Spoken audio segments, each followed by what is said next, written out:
any minute now. We should be here. We should be live. Welcome, James Lindsay, to The Voice of Reason.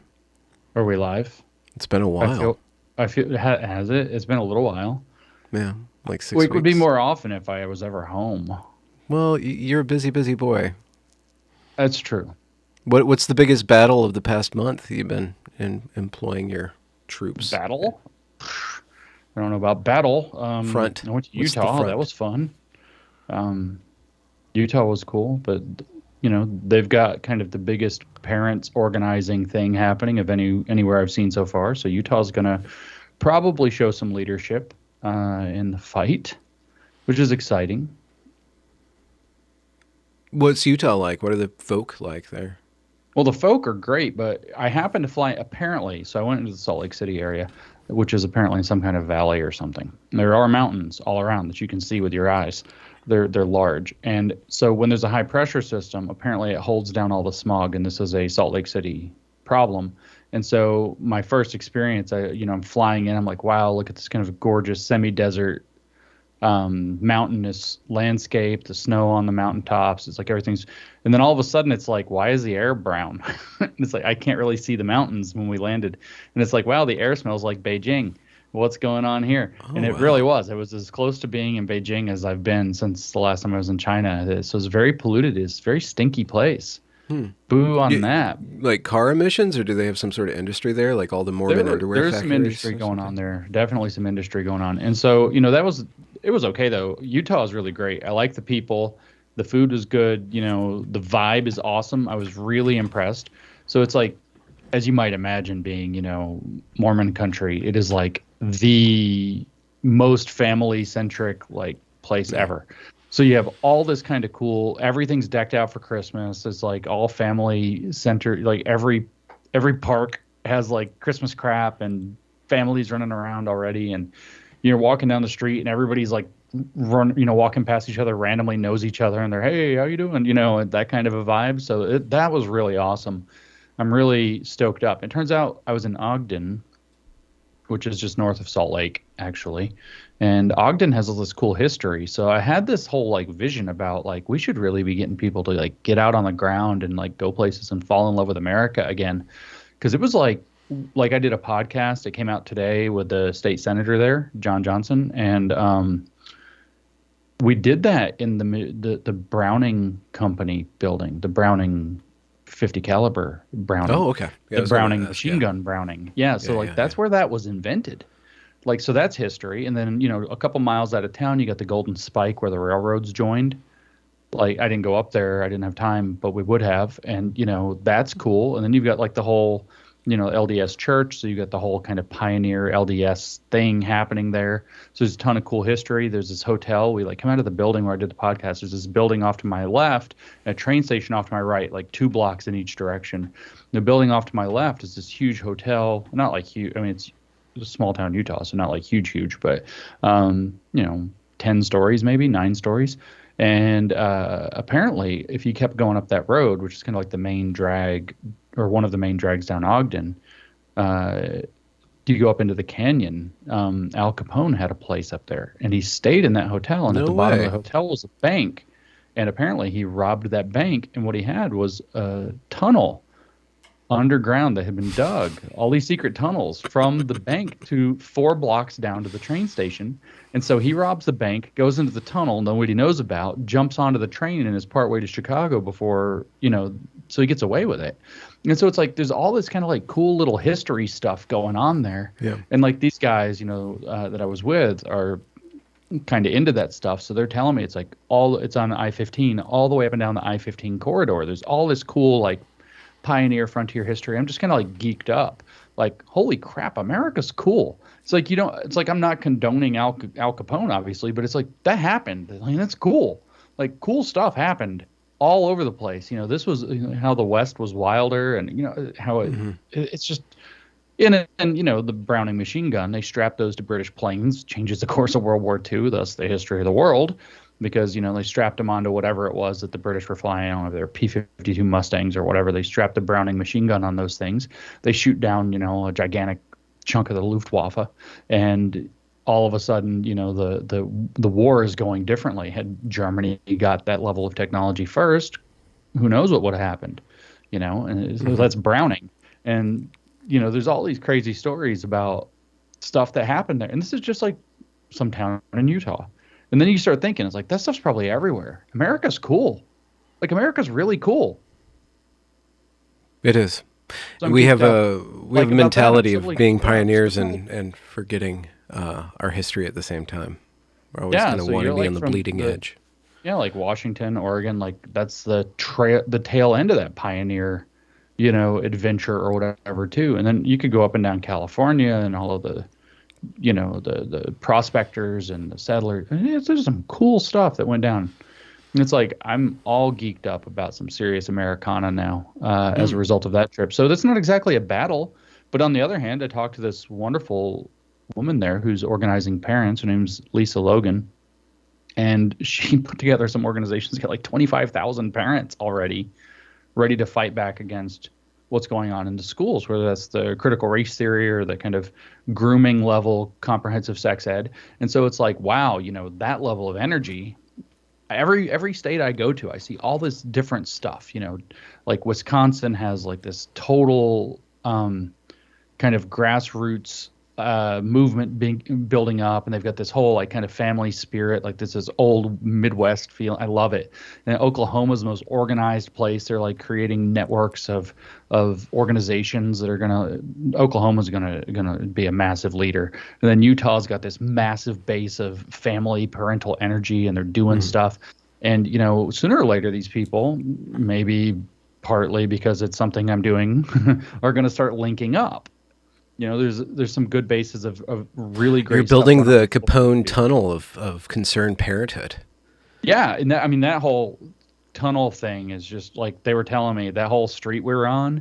They used to be called Little Chicago because it's right there off of Union Station. And Little Chicago, you're in Mormon country, right? It's all family values and nice magic underwear and the dresses, and everybody's all conservative and pious, and no brothels, speakeasies, the whole 9 yards going on, kind of underground crime dens coming out of that railroad that shot straight over to Chicago, which is where, of course, Chicago's still obviously a hot criminal mess. So a little bit, from what I hear. A little bit. So in all of these travels across America and the world, do you have a knick-knack that you look for, like a keychain or a thimble? Do you have like a little tiny piece or a rock? You try to get one thing from all these different places, a memento collection? No? I don't. I just draw the line on my map. Okay. Where I flew there. Do you have a nice Nikon that you take a picture? I have a cell phone. All your friends? Okay. Yeah. Okay. I mean, are you doing any documenting of this, like of a memorable? I really probably should. I'm not. It's one of those things that in like 3 years I'll wish I had it, but like I don't have time for this. Yeah, you don't. It's some serious energy. Yeah. To go into that. Oh, here we have it. James, thanks for coming to the Better Discourses event in Texas. That was a battle. That was the beginning of the month. See, this is the other thing. I'm doing so much stuff right now. Yeah. That I was explaining this to my wife. It's like time dilates. Like stuff that happened like 3 weeks ago, I think happened like months ago. I barely remember going to Dallas at the beginning of the month. Last month. I think I remember you saying that you're about to do that. What was that about, and how did that go? So I had two things there, both of which were actually really interesting. The first of which I was invited to speak at the University of Dallas, which is a small Catholic college there in Dallas, and it's really cool. Got to meet with some people, got to find out what's going on there, talk to the president of the university. He's based. Super cool to do that. They're gonna be a good place to look for a university small as it is that's not going to compromise on its principles. And so then turns out I had the second event, the Better Discourses event. That's the Mythicist Milwaukee guys, or Myth-Informed Milwaukee guys, whatever they call themselves now. Sean and Brian and Fritz and all these dudes, my Wisconsin posse. And so they have their Better Discourses kind of super YouTube drama debate program every year. And so, they've been trying to get me to come out to that since like 2017, and something comes up every year and I can't go. And so I finally sucked it up and went this year. I was happy to do it. And, so it was me and the guy that goes by Actual Justice Warrior. His name's Sean. On one side on the stage for my panel, and then this dude that calls himself Jangles, and this other dude, very confused at first for me, this guy named Mike Gonzalez, who's woke, who's not the Mike Gonzalez that works at Heritage, who's definitely not woke. I was totally confused when I saw the name on the thing at first, and then I figured out this is a different guy. And so, they were going to be like pro CRT and CRT in schools, and we were anti CRT in schools. And that debate's online, and I got a cool little video out of it where I'm like, false, and somebody, and I like put my hands up in the air. So do you think that there was, insofar as it was a debate, do you think that it was fruitful? Do you think that either side got to be at all a little bit expanded in what they're thinking about, and any compromise? In fact, I articulate in the near the end of the debate why that's not possible. We have two fundamental, between the critical perspective and the non-critical perspective, we have two fundamentally different perspectives on how the world works, whether or not structural determinism is a organizing principle of society or not. And across that bridge, there is no discussion. It's you either accept that or you don't accept that. The whole debate between critical race theory and not critical race theory is, do you accept structural determinism or not? And so all we do is argue the window dressing, but that's the actual heart of the debate.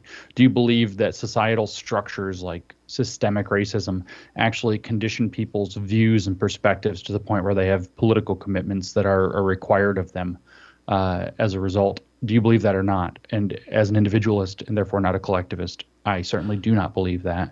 So there's no middle ground. There's no like society does inform me, but I'm also an individual that can inform society. There's no like, some sort of like catalytic converter. There is, which is actually probably largely accurate, except that structural determinism doesn't really admit for its determinism. It doesn't really admit for a lot of middle ground, right? There's not structural influence, it's structural determinism. And so no, there's not actually middle ground between this is how the world works and then people who say, that's overly reductionist. And the people that you were debating with in that debate specifically, were they self-aware of that? Did they admit to that? And then did they say why they reasoned that way? Were you able to like kind of... You should just watch the debate. Okay. It was a circus. Right. It was effing circus. Okay. Total clown show. Better than the Dr. Phil thing that's still a myth? So far that is still a myth. That is a myth and a legend. That did happen. It is not released. And they still haven't said a single word to us about why it hasn't been released. So I have no idea about the Dr. Phil story. But I left out a piece of the Dallas trip, which is this weird, fruitful thing that happened in between. So I'm down in the lobby of the hotel on my way to go to my talk, getting ready to go to my talk. And this guy comes over to me, and he's like, he recognizes me, and he wants to say hi. He's like a fan or a friend or whatever, from the internet. Turns out he's a professor at Hillsdale, and we get talking. And he's like, oh, I'm here for a totally different event, blah, blah, blah. Well, because I had these two events, I had a couple of days in between them where I didn't have any commitments.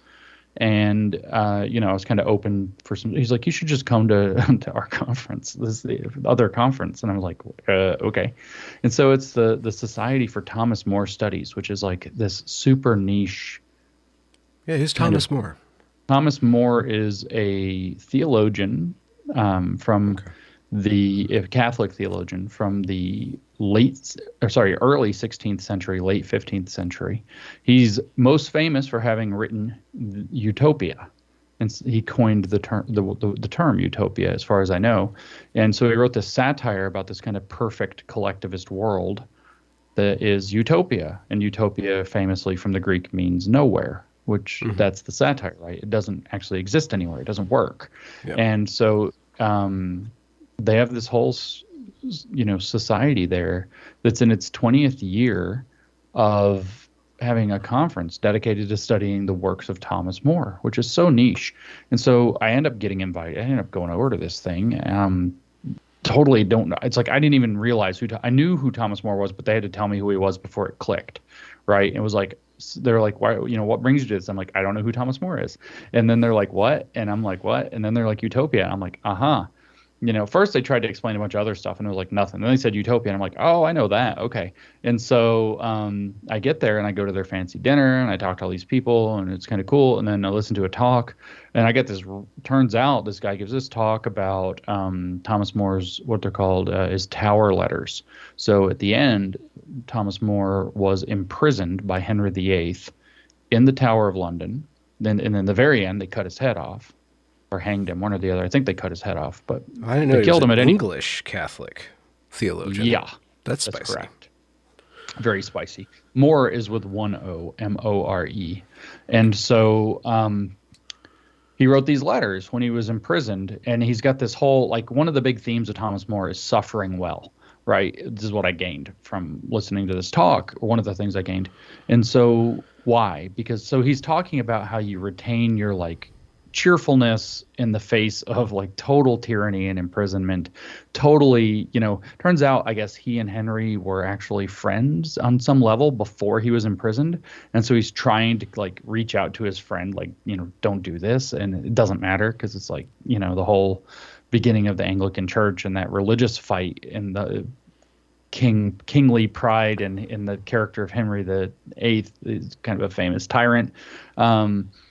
So it didn't. He's go the one well with for all him. the wives. Just to the wives, and so the divorce and the wives and the killing and the heads. So, anyways, the heads, and so as it turns out, suffering well. I'm listening to these guys afterwards at the after party thing, if we call it. We were drinking at the bar at the hotel, and we were talking, and these guys have this really interesting perspective, that comes out of classics like Cicero and. Erasmus and all of this. And it's wow, this stuff needs to come to light. This stuff is really informative for the culture war. But these guys are just kind of off doing their little thing for each other. The guy that gave the talk, the keynote, didn't mention anything relevant to the culture war. And he's in there talking about suffering well under tyranny. And it's how valuable to the present moment could this stuff be? So I'm kind of geeked up and kind of trying to talk to these guys and, hoping they're going to start speaking up more, these kind of classicists and Thomas More people. And but in the middle of this though, and this is kind of interesting for my work, I'm listening to the guy talk and it's it's all outside of my range. It's interesting, but I don't need to really know a lot about Thomas More's Tower Letters. And, he's going through them and then he's like, blah, blah, blah. And to quote the great poet Dante, da, da, da, the great refusal, da, da, da. I don't remember what all the da, da, da is, but great refusal stuck out because that was the name of Herbert Marcuse's big project. That's what people are supposed to do. And so I'm like, whoa, that links to a Dante reference. So now I've been going down this Herbert Marcuse theology rabbit hole. What did Herbert Marcuse know and when did he know it? Did you just say pervert Marcuse, or did I? Well, sure. Let's just say that. Yeah. No, Herbert the pervert. He's got a popsicle. Come on down. We're gonna get to grooming later on. I want to ask you about that. Yeah. So anyways, there's this. Marcuse knew his stuff, right? He's not an idiot. He's an extremely well-read leftist lunatic. Not an idiot, just a lunatic. And so it's I'm digging in and I'm reading, Dante again, and I'm looking at this and I'm like, holy shit, this is what Marcuse is actually, this is why he called it the Great Refusal. This is theological. This is all theological. Okay. So that's Canto 3 of the Divine Comedy, if anybody wants to look it up in Inferno, where the Great Refusal is mentioned. And it's the people who aren't even allowed in hell because they refuse to commit to anything. Heaven won't have them because they're not Christian, and hell won't have them because they weren't even committed enough. So they wander around getting stung in the face by bees and eaten by flies on this great plain on the near side of the river Styx, not on the hell side.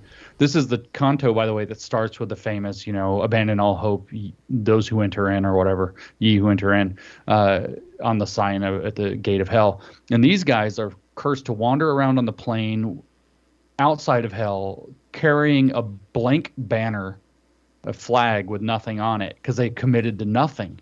And it's shit, that's what Marcuse wanted people to commit to nothing, to just completely refuse morality and society altogether. This is theological. Really? This is deep. And so that was a really interesting stumble upon to have there. And plus, then they gave me these books by this other Catholic guy in the 1850s named John Henry Newman.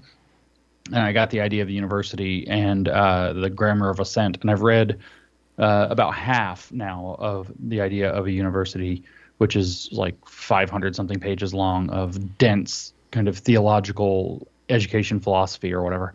But I found the preface to that, at least so far, to have been extremely useful for understanding kind of what's gone wrong in Western civilization.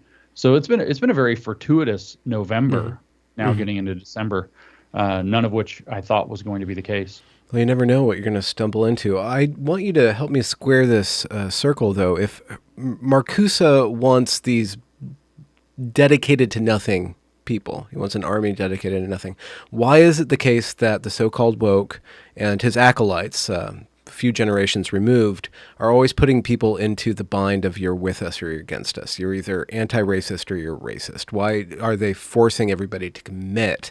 Okay, that's actually a good question. And it's because it is a great and total refusal. So if you're not refusing, then you're supporting, right? So there's the existing society, and if you don't refuse it, then you're supporting. And then somebody in the comments has mentioned it's in One Dimensional Man, Marcuse's 1964 kind of magnum opus or whatever. And at the very end, by the way, this is one of the pieces where I was like, okay, this is undeniable.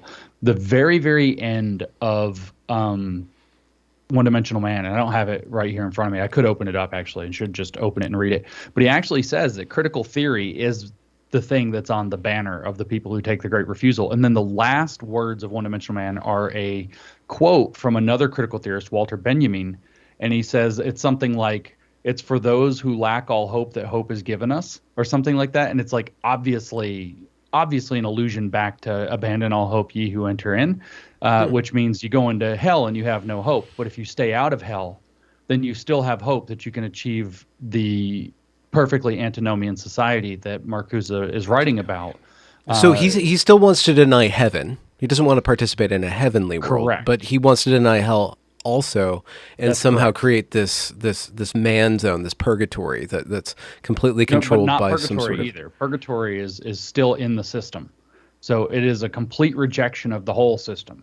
So it's I don't know if it's the same thing as when I was growing up when I was a Catholic. They said the limbo. I don't know if the plane is called limbo, but it is this plane outside of hell where it's outside the system, but it's ruled by man, or it's ruled by refusal. Like so, there's constant, and that's why we have the purity spirals. That's why chaos is the result of the people who take this up and actually ingrain it into an institution, is because they can't actually stand for anything. They can only ever be against, negate. Be against. Negate. Yeah. That's right. Negative thinking. Everything is negative thinking in the critical Marxism tradition. And you see that happen again and again. Horkheimer says it. Marcuse says it. Adorno says it. Then you get into, like, I'm reading this book right now about education called The Critical Turn in Education by Isaac Gottsman. And he and Michael Apple, who wrote the foreword to it, say it. Those are both Marxist education theorists. And it's like, this is where Marx had this whole idea of kind of inverting everything and have man in himself kind of taking the place. I don't know if you know this about Marx. Marx believed that to be fully independent, man had to be truly fully independent. He had to become man, capital M, man in himself. And so he couldn't be, made in the image of God or the image bearer of God, because then he's not man in himself. He's a child of God. So he's dependent upon God. So you have to reject God. So you have this whole theology of rejection there.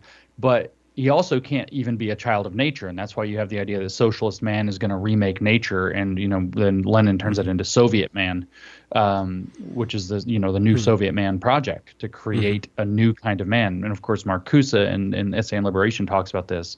The first section is called "Is There a Biological Foundation for Socialism?"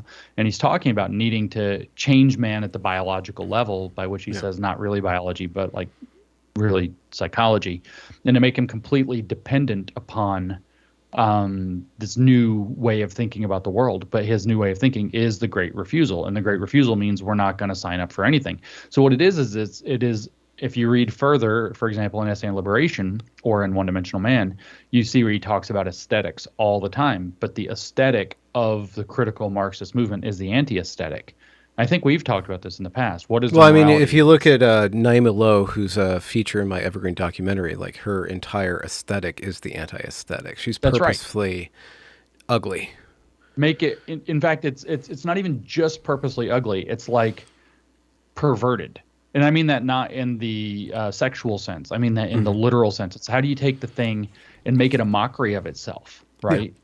Yeah. And that is the heart of the critical Marxism. And that critical Marxism is what's informed everything that's been happening since the 60s. This sounds like a steroided up version of Enlightenment, a hyper-monadical, man removed, the mind removed, a very Western ideal of, just kind of thoughts in a computer. It seems profoundly unsexy. It seems not only are they forsaking God, but they're also forsaking love, creativity, joy, and the relationship between the man and the woman that actually gives rise to human beings. It seems like a hyper masculinist, almost monastical tradition, and just in its refusal of the body and life. It seems like that's what I'm hearing.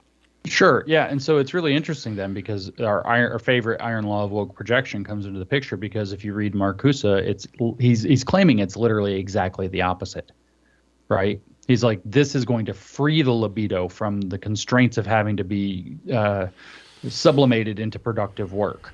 This is going to free creativity, to be genuinely creative rather than to be creative within the confines of the existing system, which conditions, the heteronomous interests of the different consumer and propaganda and media entities, conditioning people so that they're not truly creative and all they can do is regurgitate copies of copies of copies of copies, as Baudrillard had it later. So it's Walter Benjamin, I think he started building those ideas in the age of mechanical reproduction, not to get exactly. And so it's like you can kind of tell. It's like the whole thing is built on this giant bait and switch, right? It's like they're promising you the best version of this possible, but saying you can only get it by completely rejecting what's really here. Yeah. Like you have to completely reject all of the real good, and then the extra good is available. And that's what he even complains about. He's like, capitalism, he even says this in Essay on Liberation, capitalism is delivering the goods. I remember reading that and laughing. It delivers the goods. It's giving people a better life. It's stabilizing society and it's stabilizing the working class. It's giving people the opportunity to have a good life. And he says, and to be sure it is a good life, right? He even says that.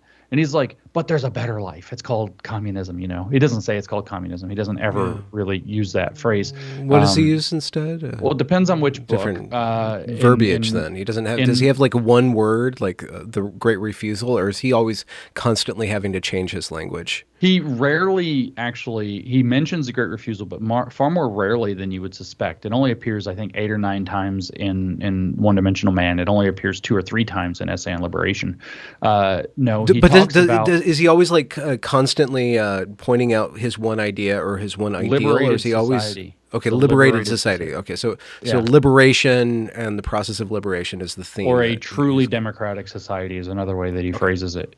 He goes into a lot about democracy in that regard and how we have a false democracy, but a true democracy lies on the other side of all of this. So he sees it as a completely liberated state, as a compared against what he says now is an administered state, which I see yet again as a gigantic iron law of woke projection, right? Because they've created the most administered state you can possibly imagine out of his ideas. And so, like I said, this has been a very kind of philosophically fruitful, weird month that I had since you brought that stuff up. But Marcuse, I think, has to be read then as a kind of very vile theologian whose theology is that it says, so the people in Dante who make the Great Refusal are people who take no standard, they reject any morality, and they're just totally out for themselves.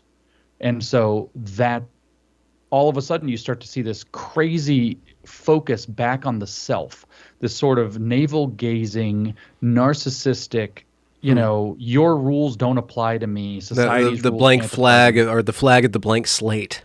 Yes, exactly. And so this guy's a theologian. And so I tried to relate this to as I was kind of working it out with a Christian guy. And I was like, it's not that they're devil worshiping, it's that they think that they can actually fit into the role of that the devil holds. which You would are the be consummate rebel from the order of the world. yeah, yeah, And imagine yourself, therefore, as a creator. And this yeah, is Marcuse's theology. This is the theology operating at the heart of woke, the deep theology, not just the dialectical aspect of it, but that's the engine that drives the whole thing. This is yeah. this is It's profoundly modernist. I mean, if you go back to Milton, Milton is the modern theologian, and his hero was basically Satan. But could you explain what you mean by theology? Because this is the first time in the last month you've begun to use this term. I would like to hear you. Like, yeah. how is that different than philosophy or opinionation? What is theology? So I think I can give a few answers to this. What I think of in general as a theology is a science of sense making or a science of meaning. And by science, I'm using that in the broadest construal of the term. Yeah, so an organized body of knowledge is what Newman says. John Henry Newman says is a science, and so I see a theology as that which relates kind of four key pillars of philosophy. One being epistemology, a theory of knowledge. One being ontology, a theory of being. One being axiology, which is a theory of values, and one being, which most people have not heard that word, and then one being sociology, which is a theory of community. And so a theology is an organized body of knowledge that relates those four philosophical pillars in one way or another, and thus becomes an organized approach to understanding meaning in life, including human beings' place within that system of meaning and meaning making and sense making. Theology has an intonation of some sort of higher order thinking. It doesn't have to necessarily be divine in origin or about God, but it does have some sort of kind of a spiritual or a very metaphysical kind of domain that it's organizing something that's complete or defines all of existence. Yes, beyond what a exactly. philosophy would do. So the legal definition of a religion, and I'm trying to think of the guy's last name. Ben Clements has a wonderful law review article on this. I would actually read the title to you, but I actually closed that tab the other day, so I don't remember the title. But he has Ben Clements anyway has a wonderful law review article. I've cited it. I have an article on New Discourses that actually tracks a whole bunch of it. It's a First Amendment case for seeing woke as a religion or something like that. And then Vivek Ramaswamy actually cites the same law review article. I talked to him independently. He didn't know about my analysis, and I didn't know he was doing his. He cites the exact same law review article in Woke Inc. So it's kind of and Vivek has a law degree from Yale. So Woke Inc. is highly recommended. I suggest everybody pick that up if you have a chance. Yeah, so this is a substantial one, but the definition of a religion, which isn't quite the same thing, the theology could kind of be said to be the philosophy at the heart of a religion in this sense, that they give in the legal sense for First Amendment law in the United States is, does it answer fundamental questions about human life, and does it give rise to duties of conscience? If it meets those two criteria, then it is a religion. And I think, of course, and Vivek also believes this is an open and shut case, that obviously both woke and communism, which precedes it, Marxism, all Marxian theories unequivocally do these things. They, in fact, I think it goes much further. I think the philosophical, theological argument, it goes much deeper than the legal one, but it certainly gives a comprehensive answer to the fundamental questions of human life and existence, and it also gives unequivocal duties of conscience. You must stand against oppression in all forms at all times. You must put yourself in the lens of the so-called oppressed, as the systemic theorists view oppression. You must, and no one has ever done, as Robin DiAngelo says, no one has ever done with this. It's a lifelong process, et cetera. Right.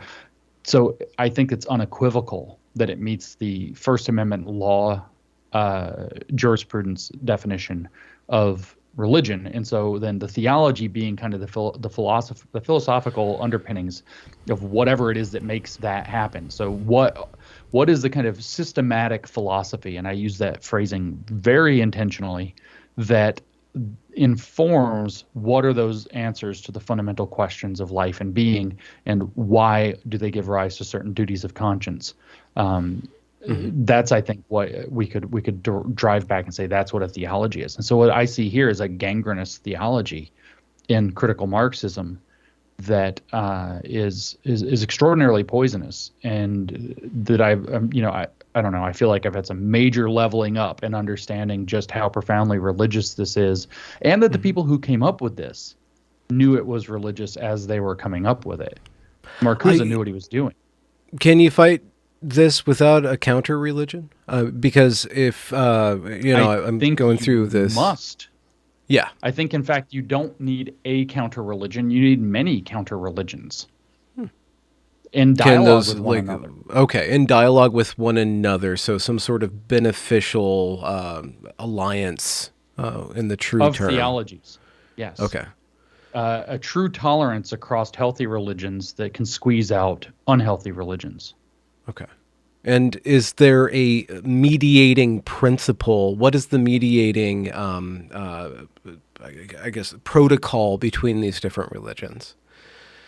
I mean, obviously, then this is going to get thorny as hell, but mediating protocol is going to be tolerance. But that's, I don't think, what you're asking about. The underlying driver that orients how can you tell, I guess, a good religion from a bad one, or a good theology from a bad one, besides just how mature is it, how deep are the answers to these kinds of fundamental epistemological, ontological, axiological, and sociological questions. But in addition to that, what you're actually looking at is, do they seek truth, where truth is that which corresponds to that which is real? And now, I've said theology and truth, and all of a sudden every atheist in the universe just got all the, 4 hairs on their back stood up at the same time, and they're all champing at the bit to say that this is nonsense. But and you would have been that person too 6 years ago. Oh yeah, I would have went berserk. And so you're speaking from your lived experience. So why don't you speak to them and show how your reasoning to this position occurred? Okay, so what I think is that this thing that I've called a theology, which was, I'm going to say, a broad and systematic philosophy that incorporates aspects of epistemology, ontology, axiology, and sociology into a comprehensive body of study. I don't particularly care. We could have what that theology is. It could be Catholic. It could be any of the various Protestant. But if we just kind of say Protestant is a placeholder, that they're all very similar variations on a single theme. It could be Muslim. It could actually be Buddhist. It could be outside of the Abrahamic tradition entirely. Of course, it could be Jewish in various levels of orthodoxy. All of these are fine. It could also be completely naturalistic. It could be something like Spinoza's pantheist, nature as God. But it could also be, and I don't know if you've ever paid attention to a YouTuber named by the moniker Crocoduck, King Crocoduck, as a matter of fact. Yeah, I should have you two talk to each other. Oh God, he's brilliant. Actually, I spoke with him earlier tonight. Oh really? He's astonishingly brilliant guy. Yeah. But he's got a series right now that he calls Nuking Social Constructivism. He's got 3 parts of it, and he lays out a completely scientific based theory that does relate these things. So that could be considered a theology, but it doesn't have a God. But in this broad definition that I'm using, it would fall within that. And it's funny because he starts putting this stuff out, and he was talking to me as he was putting it out. I wasn't informing him. I don't want to take any credit for his argument. He did this all by himself. And it's the best articulation of stuff that I've thought for years that I've ever run into. It's absolutely brilliant. And so it doesn't have to be a theology in the sense of it's associated with a church or even a religion. The point is that it's this kind of comprehensive view that answers these kind of fundamental questions and answers, the question of what duties of conscience arise from those. And so what I think is that we need healthy ones of these that are oriented toward trying to understand reality as it is to the best of your ability, whether it uses a metaphor type thing or if it believes it is literally true is fine too, in God or not, is irrelevant to me. And I actually think that those things are all approximations on a question that's extremely hard to answer and bigger than any of us. And as a result, those things need to be in dialogue with one another. And they need to be in debate with one another. I see Mr. Crocoduck is here in the chat. There he is. How did he show up? That's weird. He's like Beetlejuice. like Beetlejuice. So Mr. Crocoduck, he should be, we should be in a position, and we have to get through this all-out onslaught that we're under now before we can do this. But that kind of a perspective on this relationship between these pillars of philosophy need to be in dialogue with other ones. So he should be able to sit down with a prominent Christian theologian or a Catholic, or get 3 or 4 of them up there at a time and start hashing out why these are better or worse ways to try to look at these questions. That's the dialogue, if we want to kind of go back to Culture War 1.0, but bring it back in a new form that's productive rather than destructive, that should be going on. And, in different periods in history over the past many thousand years, we've had various degrees where that's better and worse. Sometimes people are killing each other instead. Yeah. Sometimes they're actually hashing out dialogue over it. And we want to get back to where we can have dialogue. Right now, though, we've got this kind of alien parasitic entity in the form of this critical theology. Is it an alien, or is it like some sort of disfigured love child of a bunch of different theologies that kind of just it's not a disfigured love child. It is a disfigured inversion. It is an inversion, and you invert. So it's basically the Antichrist, like it is all the way down. In that sense, it definitely is. Yeah. And so let me just plug Crocoduck's video series again. You should go watch that. Yeah, I'm putting it's really good on here. So I'm putting him on the screen. You guys, if you're looking through the chat, it's King Crocoduck. He's excellent. I'm going to try to get him back on my channel if he has any time. He's a very busy man. But with regards to duties of conscience, you made me think that that's probably the vector by which New Atheism became woke, and because it didn't propose any duties of conscience, and so when those questions inevitably began to arise, then they went very hard into, we need to lift up the minorities. It's basically a reconfigured Christianity, but imbalanced somehow or something. Right. And so this is really interesting, because this is exactly the thing that John Henry Newman, if you read the preface to The Idea of a University, which he wrote in 1852, Newman warned everybody, and he's a titan, right? So he's a huge figure. Many, many people have read Newman. It's not like he's this unknown, obscure figure I stumbled upon. He's a titan. I was in a car not that long ago, as it turns out, with Eric Metaxas, who's a very famous Christian. And, we got chatting. We'd met before, and we got chatting, and that was a very interesting conversation we had. But he's like, what's going on? And I was like, well, I'm reading John Henry Newman, and I found out this, and I think it's very interesting. He's like, oh my God, you're reading John Henry Newman. He's a giant. He's like, I need to read him. That's amazing. He's all geeked up about it. And so this guy's not small, but his argument's very simple.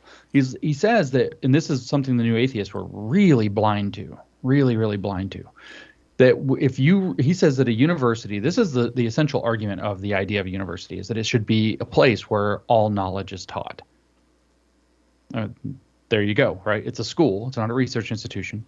It's a school where all knowledge, because universe, should be taught, and universal knowledge. And he says, in his argument, is that theology is knowledge in that regard, and therefore it needs to be there. And then what he says, and this is, I think, the crux of the argument, is that if something that does the role of theology is not there, then something else will fill that role. And so it's not whether, you hear a lot of people say, oh, well, we lost religion, and by losing religion, political religions crept in. No, we lost theology. We lost at the center of intellectual life. A conscious deliberation over these fundamental questions and duties. Correct. And that being specifically in the center of intellectual life. So as we progress from the pre-modern to the modern era, the center of intellectual life left the church and went into the universities. And that center of intellectual life slowly, completely abandoned theology as a centerpiece. So Newman's argument, which I agree with completely, is that if you take that out, something else is going to fill it in. It's going to be the natural sciences or the social sciences, which are the most obvious candidate. Our friend Mike Nana, of course, has been saying we're in a social sciences religion now. That's what woke is. And Newman says they're not equipped to do it. What he doesn't at any point say Christianity might be wrong, but, well, actually, he kind of does. But what he says is the natural sciences are not equipped to do the job. Now, this is again where I would really encourage you to go watch this thing that, especially the second episode of the 3 parts so far of Nuking Social Constructivism that our friend Crocoduck has put out, because he actually says that I think that the sciences can do this, and his articulation is brilliant. But the new atheists certainly weren't there. And we've not done a good job with this. And so we have the social sciences and to a degree the natural sciences stepping in and fumbling around. And this is what is the moral landscape that Sam Harris wrote, fumbling around the idea of axiology is really what it comes down to. Okay. So, and mostly my old friend, our friend Peter Boghossian, he used to say metaphysics just say no. What he really mostly means by metaphysics just say no was an old atheist kind of thing we would say is ontology just say no. Don't even talk about a theory of being. It's just a waste of time. We can't answer those questions. And so it's all about epistemology. So what happens is if you release ontology and axiology and kind of just punt them, and then you have no overarching theory that relates epistemology, ontology, axiology, and sociology together. Something like sociology is going to step in and say, oh, this is how or in psychology are going to step in and say, this is how human beings are going to best flourish. Or with Sam Harris, neuroscience, this is going to step in and tell us on a bunch of seriously dubious studies using fMRI that don't pan out anymore. This is how we're going to get to the bottom of this relationship between these fundamental pillars of deep, deep philosophy.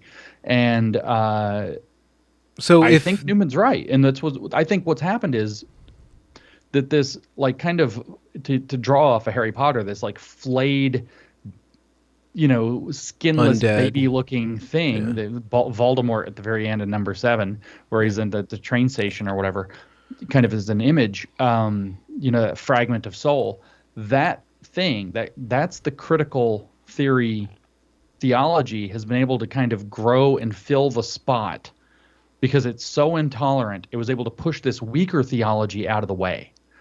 So you had, you could have a strong theology that got overly secularized, became a weak theology with these other departments kind of filling it in, but in a semi-rigorous way, but without that overarching big picture bridge.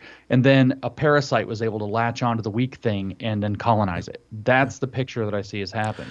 So if following Newman, we say that these different subdisciplines of the university are not equipped to manage and dispense a theology.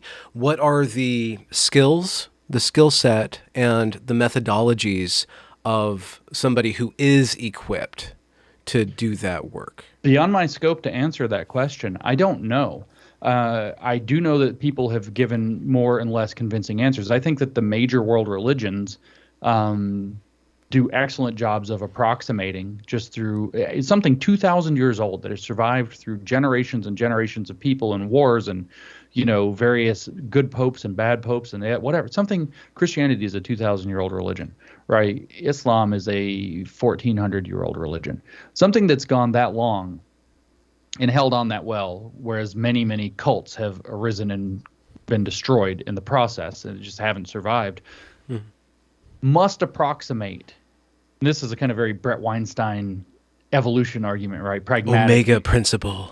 Yeah, it's sort of it's also kind of a Jordan Peterson thing that it's like, I don't think that they're the right answers. I think that they've done a great job of approximating it and that they've had many, many sober thinkers over long periods of time adjusting and improving upon the approximation that they offer.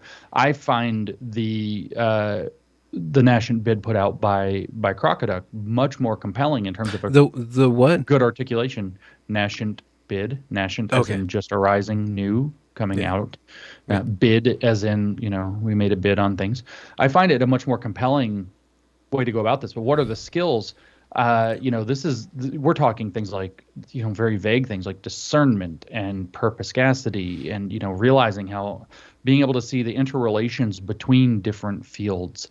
And then not just that, but the interrelations between fields and what it means to be human and to live a life as a human, and in fact, to live a good life. These are not easy things. These are extremely big things. And That's why I think, mature religions have a gigantic leg up in this regard when they're not being a bunch of prats. And that is because they've had centuries to try to approximate it. Scriptures are from a agnostic or atheist perspective, scriptures are records of what survived a very long tradition of trial and error. If you read the Old Testament, you can see that the Hebrew people had a bumpy frickin' ride, to put it mildly. Israel as a people has had a bumpy ride, and the chronicle of the Old Testament is, oh my God, look how terrible we've left the way, look how bad everything's getting, and then some guy humbles himself before God, lets himself be led by God, falls into the position of faith, not knowing that it's going to work out. And whether that's Gideon, whether that's Noah, whether that's David, whether it's Elijah, whoever it happens to be, falls back into this position of faith. They redeem or help redeem, or actually they become the conduit through which God is able to redeem the community. And there's a gigantic lesson recorded there. And then the people screw up again, and they lose their way, and somebody humbles themselves back to the point of faith, putting themselves back to complete, for me, that means complete humility to that which is. Complete humility before that which is. And then they get back on track again and again and again and again. And another lesson is delivered. And so the scripture becomes this really great anchor for being able to relate ideas about these patterns of behavior. And most importantly, though, how they relate to human life and succeeding against things like adversity and calamity, and just finding a way to put people on a path to where, in particular, we get back to that question of values. What are values? Where do values come from? Why do they matter? But then how does that relate to what it means to be fundamentally human? There's your ontology. What does that mean to relate to what is and is not true? There's your epistemology. And how do we interact with one another in regard to that? That's your sociology. That's what that's kind of what I'm seeing at this point. So it's really kind of an exciting time. It sounds exciting. So it doesn't seem like you signed up for this. Like you went to a recruiter's office and they're like, okay, we're gonna send you to this country and you're gonna save the world or whatever, So it seems like you just you were thrust into this, and let Jesus take the wheel, as they say. Yeah, you're just following an intuition. You're following a compulsion. So I'm wondering, it seems like even though it wasn't intentional over the last 5 years or so, what's happened to you and what you've been doing, but you're still following out some sort of duty of conscience. And I'm wondering, where are the values that are coming to light that you hold through the actions and through the fights that you engage in and the work that you do? So, I mean, I've said from the beginning, and I think it's a good time to remember this. I said this at the beginning of the first talk I gave in the direction of new discourses, which is that one in London with the tie and the manspreading on my profile picture on Twitter. Still there. And where I'm holding up literally exactly this book, and there's a famous picture of me in a suit holding up this book. Yeah, I have it right next to me. Could you put it right in front of your face so people can see it? I wasn't able to see it. It's going to be right in front of your face. Is everyone really equal? Yeah, you can see who Robin DiAngelo and Özlem Sensoy. Yeah, so I said then that it's an allergy to bullshit and unfairness. I am not equipped well to deal with. I think we've talked about my high sensitivity to cognitive dissonance before. Yeah. On the show. Yeah. And so, that's a huge motivator for me personally, but I have a good sense, I think, of right and wrong. I want to see good for people, contrary to what people on Twitter are trying to imply about me right now. I'm not exactly an authoritarian. I have absolutely no wish to tell anybody how they should live. I really don't care how you live. In fact, I don't even want to know how you live. Just leave me the hell alone. Live your life. Let me live mine, and let's figure out how to meet in the middle. And I'm almost libertarian, except that I think it's a bit naive and simplistic in that regard. But how do I've been very inspired lately by looking, and at the different periods of my life this has been the case, looking back at the virtues. Why are they called virtues? I got interested in virtue ethics. I think virtue ethics is a crappy way to do meta ethics personally, but Is this related to axiology? This is basically another term for axiology, then, for virtue ethics. No. Right?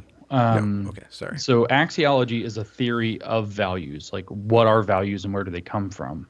Yeah. I guess, yes. It falls under that category of those questions that we were talking sure. about. Okay. Virtue ethics, though, is kind of like looking back at the way the Greeks said that the virtues lie between the extremes. So the kind of classic examples: on the one extreme you have cowardice, you're afraid to do anything. On the other extreme you have brashness or whatever, where you're just rashly acting out. And somewhere in the middle between those, at the golden mean, and the very Greek idea, right, at 1.618, you have, wherever that happens to be, or I guess it'd probably not be there, it'd probably be at 0.618, which is 1 over. Yeah, it's phi. It's the golden ratio. Oh, I thought it was phi, but it's phi. Okay, there we go. Phi, the golden ratio. It's somewhere in there is the golden ratio, or the golden mean anywhere, and you find courage, and courage becomes a virtue. And so I think that there's a ton of needing to meditate upon, personally reflect upon, what do these virtues mean? And what I see is the difference between, a virtuous theology then and a corrupt critical inversion is that I don't want to overthrow those virtues. I want to identify. I don't want to identify them to throw them down and smash them. I want to identify them to increase them, to improve them. So that's sort of, that's not a good answer. I don't know the answer to the question you're asking, so it's the best I can give you. And in that debate that I haven't watched, and people need to watch it, and you're going to need to tell it, like myth makers, myth-informed. Yeah, myth-informed guys, my Milwaukee boys. It's really oil and water between you and the critical theorists. There's never twain shall meet. There's no like some sort of like margarine, like whipped, hydrogenated version of... we don't want that. No, okay. No, that would be a perversion of it. Okay. You do not want a third way. You don't want a synthesis between the thing and its inverse. You don't want a synthesis between, I should say, virtues and their inverse. Okay. So there's no golden mean between that?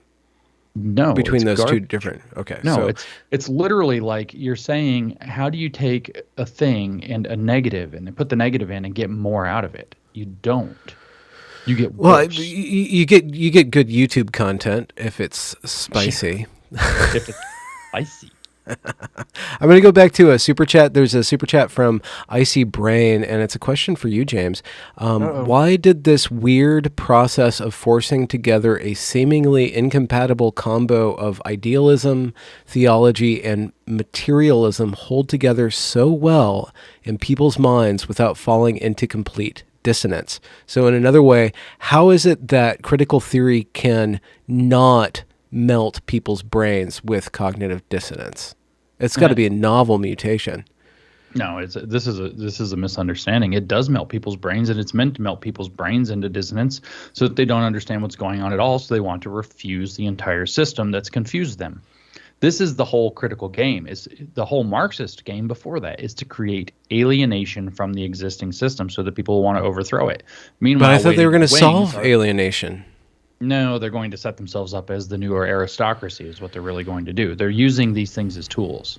The point of Marxism is to create a new aristocracy with the resentful people just below the elite taking the spot of the elite. I recorded a podcast that's not out last night where I actually pointed, obviously since it's still on my hard drive, where I actually point out that what this is an attempt for people who are elitists, who are not elite, to create enough disruption to seize the positions held by the elite.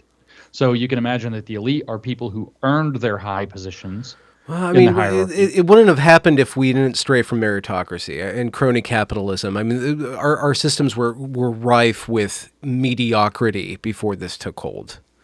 Sure, yeah, that's a healthy system is not easily colonized by a parasite. It's where there is sickness and weakness that it's able to come into the picture. So yeah, there was the atrophy and even the corruption of what there was. Recently, I don't know if I've released this podcast or not, but I talk about it in terms of gangrene. You have a limb and you cut off circulation long enough, and then infection, because the immune system can't do what it's supposed to do, the strangled limb begins to rot and you end up with gangrene. That's where the critical theory rises up. So when you're like, can we find a happy middle between health and gangrene? No. You actually, what do you have to do if you get a gangrenous finger, what do you do? Even in 2021 with advanced medical technology, you cut your finger off. That's what you do. And then get a robot finger from MIT later on down the road. Yeah. It won't pull the trigger. The problem with that, the problem with the rhetoric of disease or mental health or a cult, it always goes down into us ending up, and I'm bringing this up because I just need to be very careful whenever I invoke this rhetoric, but also there is solid criticism that this is just inverting and casting out and othering these other people. Well, they call themselves a virus. They literally say that the virus is the ideal metaphor. And a virus is kind of by definition a thing that is parasitical upon a host. It's not a parasite. I know they're different because a parasite is actually a living thing, but they're in the same category of behavior. They colonize another living being in order to fulfill either the needs of nourishment or reproduction, whether they destroy it or not. It's not even a symbiotic relationship in virtually any case. And they have a paper that they compare themselves. They say literally that the virus is their ideal metaphor. And they use the exact Is this same, the feminist paper, or is this another studies as a virus? Is the title I say of as that paper. Cancer, yeah. She says that she wants to be cancer. They also say that because cancer represents true transformative change. That's in the paper. They compare themselves to AIDS, SARS, and Ebola and say that's us. And then they say also some viruses cause cancer. That's us too. So I don't mind when they're claiming that for themselves. And I'm not also saying that necessarily any particular people are. I say the ideology itself is. Yeah. It's not a mystery. Marxism and all of these Marxian theories, and we could actually go, Hegel was more idealistic, but Marx wasn't. Marx was resentful.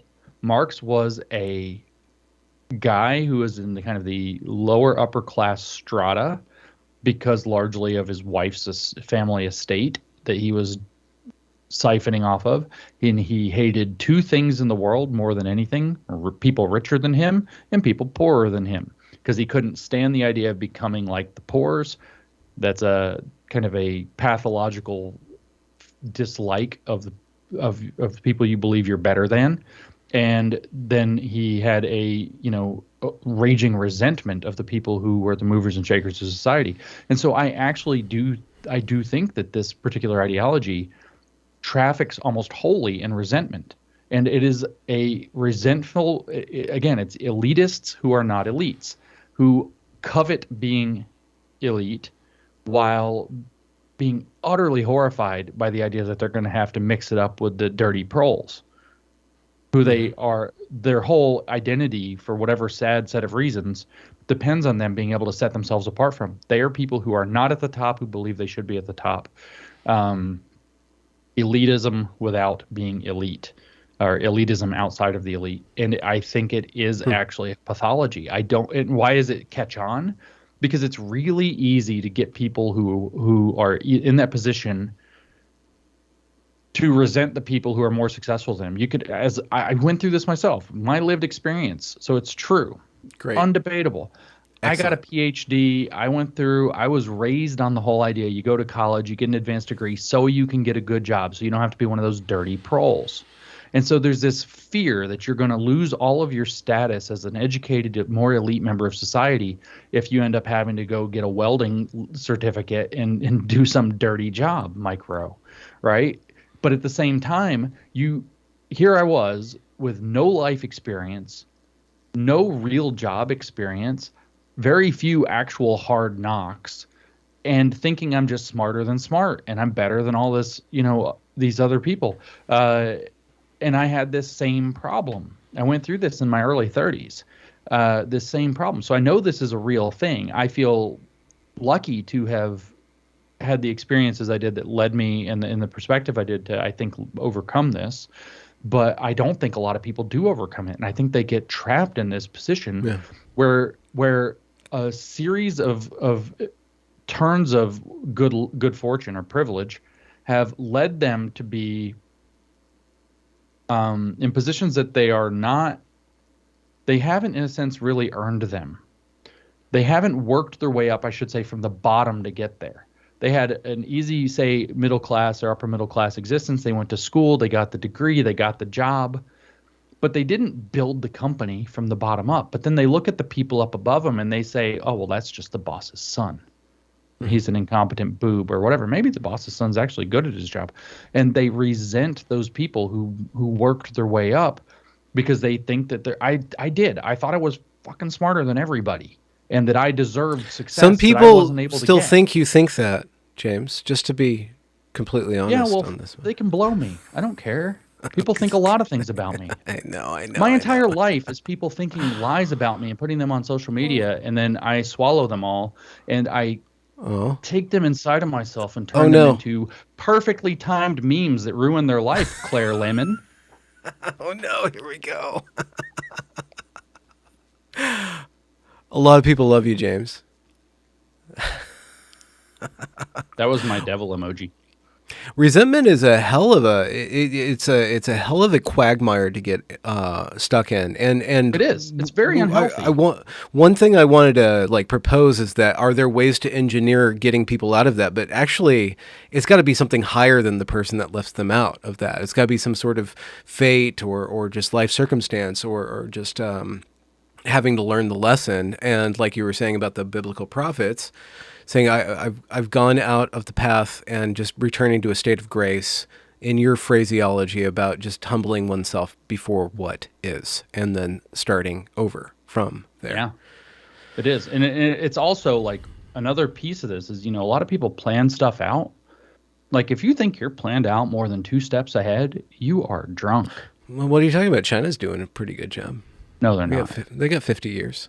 They got a 50-year plan. They think they do. Oh. China's doing really good right now because a lot of people are helping them largely by helping us trip over ourselves. Yeah. I'm not, we should not diminish or understate the danger that China presents to the rest of the world right now, of course. But we shouldn't overstate it either. And I think the vast majority of what we hear is an overstatement. And if the West would get its act together, and stop trying to become China so it can beat China, which is what it's doing right now, which is a fool's errand. In a very nasty, dialectical, fun way, by the way. It's all Hegelian nonsense. But if it would stop doing that and go back to what it was good at in the past, actually, China being what it is lies about everything, including to itself. How many people actually died of COVID in China? Nobody knows. What's China's economy? It's like 5,000, I think, right? Or 6,000? Yeah, what's the curve? It goes up. It goes flat across. It's amazing. It's magic. It even went down, maybe. Yeah, the total number of deaths actually went down, maybe. No, actually, there's just a perfect horizontal bar. They lie to themselves. What's their economy look like? Who knows? What's their actual military strength? They don't. Some of them might know, but it's just like the problem with Chernobyl. The pressure on them to make China look good and save face, even to themselves constantly, is a recipe for their eventual pride comes before the fall. Is a recipe for their eventual collapse. And if the West would get its head out of its ass and realize that, and to take smart but strong action against what's actually happening while they have, certain massive advantages, the threat would be a very different. We'd be analyzing the threat very differently. China right now is a communist organ or communist state that has incorporated a fascist organ within it in its market. The West is like, I know how we can beat that. Let's become a fascist thing that redistributes like a communist one. So let's become fascism with communism inside of it to answer communism with fascism inside. Look at the dialectical opposite. Oh, wow. It's just Hegelian nonsense. Right. Well, the correct answer is don't do any of this Hegelian horse crap. Take the what's the non-Hegelian way, like a pluralistic meeting of people? Pluralism, freedom, actually letting people entrepreneurialism. Have the absolute right to their own property. We don't need to have like this, divine idea as it exists on Earth in the state kind of mentality. We don't have to see that everything is a contradiction that's got to be met with its opposite so that we can find a higher order synthesis. Wait, are you Like, saying we can't be anti-woke anymore? Is that what you're saying? We have to let go of the mantle? We should be extraordinarily counter-woke. Counter-woke. There we go. Yes, the woke must be countered. Can I ask you here's a a good example, question? by the way. This is big. Then we'll do the question. I don't want to get lost in this. So let's not do a ton of follow-ups on this. This is an example of the West tripping over itself. So we got BlackRock dragging us all around by ESG, and all the other Vanguard, Goldman Sachs, et cetera, are all using this environmental, social, governance, social credit score on corporations, right? Well, where does BlackRock put most of its assets right now? In China? Do you think China is going to be subject to ESG, social credit? No, of course not. So all of a sudden you can see that this creates this gigantic, stupid advantage for China that BlackRock is grifting off of so that it can maintain greater control over all of the West. That's the West tripping over itself through Larry Fink, through the character, the individual character of Larry Fink. That's an example of what I'm talking about the left tripping all over itself. And then China West. The West tripping all over itself, and China being the beneficiary of that tripping over ourselves. And only a robust return to some sort of checks and balances within crony capitalism would rein those things in. I mean, the goal is to minimize the cronyism. Yeah. Okay. ESG, the social credit score that these big banks are using, these big asset managers, it's the ultimate cronyism. It's the absolute ultimate cronyism. It's like basically, what do we have to do to get a high ESG score? You have to be all up in on this COVID nonsense. So everybody has to wear a mask. You have to wear 5 masks a day, but it's the biggest environmental catastrophe since like we were killing dolphins or whatever. It makes no sense because it's all fake. It's all just, we have an agenda. We're the technocrats. We're the stakeholders of this public-private partnership. You scratch our backs, we scratch yours back. We'll make sure that your company's profitable even as you lose most of your customer base because we're going to manage your assets. So that, this is the most crony thing that's happened since like Vanderbilt and Standard Oil and all the other jerks back in before Teddy Roosevelt's time were colluding in gigantic trusts. It's the exact same problem. For the people who are listening who want to learn more about this issue specifically, I do again recommend Woke Inc. Could you pronounce the author's name again for me, James? Because I can't. Vivek Ramaswamy. Vivek Ramaswamy. Vivek, and Ramaswamy is spelled the way it sounds, actually. It's not a hard... Yeah, that's the cool thing about the Indian names. They're usually very consonant, vowel. Yeah, there are also 11,000 of them. Yeah, words long, or letters long. Is that what you're saying? Yeah, 11,000 vowel consonant. Before I get to this really important question, which European country did your ancestors mostly come from? I don't know, but I think Scotland. Definitely. Okay, so there's some English, there's some Scottish, there's some Alsace-Lorraine region on the border between Germany and France. I know that. That's my dad's mom's family is from there. Okay. Now the Lindsay, you would say, obviously Scottish. No, that's family. That's history's mysteries. Lindsay is a fake family name for me, as it turns out. Yeah, there was. Did you have a vagabond grandpa or something? Great grandpa, yeah. My great grandmother, who was German in origin, shacked up with somebody and took the secret to the grave. And then in her safety deposit box, when she died, was this letter to my grandfather that was, "Your dad isn't really your dad, but I'm not telling you who it was." So no idea who the real. We could bitch moved from beyond the grave. Yep. Ouch. Yep. And so. Wow. So she had been married and her husband died. And then she apparently had a fling in which my grandfather was conceived, but then met another man named Lindsay and married him before he was born. And so he raised my grandfather as his own and gave him his name. But Lindsay is not genetically me. History's mysteries. See, I love this stuff. It's really interesting. Crazy stuff happens. Life is messy. It's fun. Why am I going to tell anybody what to do when life is this messy? How am I going to order your life for you? Life is a complicated set of things. Well, and there's the value there. There's something to add to the axiology of what you were saying earlier about how to source and resource and parse through knowledge is an appreciation for these mysteries, an appreciation for history. Right. Yeah. When we go to these places and say that people have been here for a long time, and not just not going so far as to say that we're standing on stolen land, but not going so far as to say to ignore all the history of all the people that have been wherever you end up being in the Great Chain. So this is the super chat. Curious how James sees. This is really relevant to what we were just talking about thematically. How do you see your Catholic upbringing? A net good or more harm than good? Irrelevant. Utterly irrelevant. I don't think so. I think you're an Aquinas. I think that you have like some deep scholastic. That doesn't matter. That has nothing to do with having my Catholic upbringing. My dad, I don't think, even believes in God. I'm not positive one way or the other. He's never confessed one way or the other to me, but certainly he is a very secular man. And I was raised Catholic because his mom is Catholic, and that was what was going to happen. So it's just a habit. I never took it particularly seriously. It certainly wasn't what was going on at home. My mom was a Methodist, so she wasn't even Catholic, but she's Methodist nominally. I think she went to church like 8 times when I was a kid.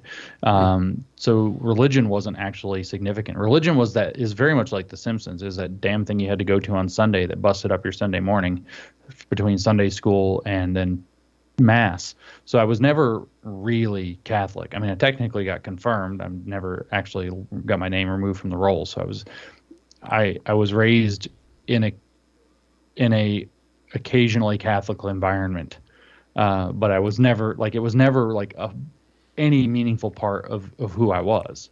Oh, and so your parents weren't fundamentalist or no, true believers, or no, they were typical Americans who, I think my dad may or may not have believed in God. I have no idea, but we nodded toward there being a God and God being a thing that people talked about, and we were not religious in any meaningful sense, except that Dad wasn't going to let his mom down through Catholic guilt, because he was properly raised Catholic and went to Catholic schools and so on. And he wasn't going to let his mother down. So he saw his duty to get us from birth and baptism to confirmation, my brother and I, and then we were on our own. In fact, he told us that quite early in our childhood, 7 or 8 years old. It was, once you get confirmed, you're an adult in the church. If you never want to go again, don't go. And well, if that's the case, then why pour so much energy into atheism? You've written books about atheism. Because I grew up in the Southeast, which was like relentlessly, I would even say, it's Protestant, supremacist, or was. It's less now. Yeah. Baptist, yeah. And it was just like, by the time I started writing about that stuff, atheism, I got kind of involved when I was about 30 or 31. And what was the impetus that put me over is they were trying to put creationism back into schools, and it's the science thing. It's the same thing that pushed me over the edge with the woke. Is I read these glaciology turning feminist. I'm like, fuck this. That was like my red line. It's like, you're not going to pervert science with freaking ideology. But it was the same thing that was like, you know what? I'm not going to stay quiet about religion anymore. I don't believe this crap. I should be able to say I don't believe this. Okay. It shouldn't be a problem. I shouldn't have to pretend I go to a church so I can talk to somebody. Like I used to get told, well, just don't tell everybody you don't go to church. Tell them you go to the Catholic church you did when you were a little kid.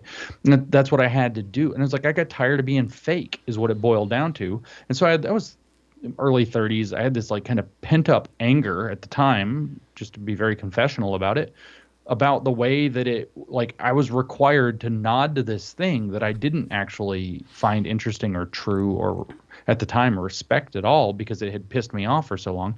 Now go back 10 years though, when in my early 20s, I was chaplain in my college fraternity.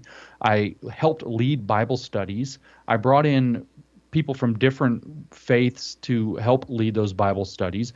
My best friend's dad was a minister in the Presbyterian church. He and I did our own Bible studies. I read the Bible itself twice all the way through, the New Testament 6 or 8 times all the way through, the Gospels kind of repeatedly. Very interested, but I was also reading Buddhist stuff. I was also reading about Taoism. I was very interested in these kinds of, spiritual traditions and trying to understand the world in those terms. But I always kind of came back to, that kind of Western biblical root on a level too. So that's early 20s, late 20s. It's like, what are they do? Why are the dinosaurs didn't exist people, or Jesus rode one if they did, trying to put this crap back into schools? And I was super mad about that. And that's what was the tipping point, where it was like, all this decade now of me not being able to be honest about that, I had, by my early 20s, I was like, I take the Bible seriously, but not literally. And 10 years later, I was just super pissed off that I wasn't able to say that without it being this whole damn thing. Okay. Then atheism. Okay.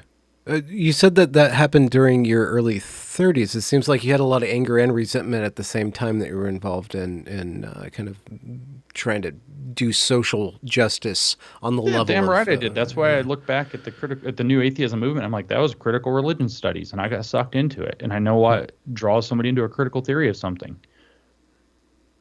Anger and resentment. And did you write your way out of that, or did you get a kiss by a fairy or something? Yeah, made out with a fairy. What are you going to do? No, I did. I wrote my way out of it. I thought my way out of it. I decided by 2013 and 14, so that's only a few years into my atheisting, which started really in 10 and 11. I decided by 13 and 14 that the dialogue wasn't interesting any longer. And that's when I turned to psychology, and I was like, what's going on underneath this stuff? I want to understand why people are religious, etc.